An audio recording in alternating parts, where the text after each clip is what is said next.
मित्रांनो आपण जुगाड केला आहे 5 HP सोलर इकोजनचा. त्याच्यावर आपण लावले गाडी चार्जिंगला डायरेक्ट. हे बघा इकडून 2 पिना, इकडून 2 पिनाचं कनेक्शन आहे, लाल आणि काळं. आणि इकडं डायरेक्ट चार्जरला जोडलं. हे बघा ही चार्जर, ही बॅटरी चार्ज होते डायरेक्ट.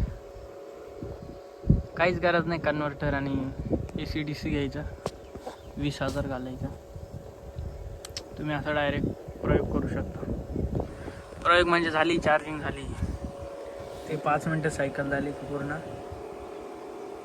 फुल झाली आपली बॅटरी. 4-5 घंट्यात फ्री एनर्जी इकोजनचं आहे.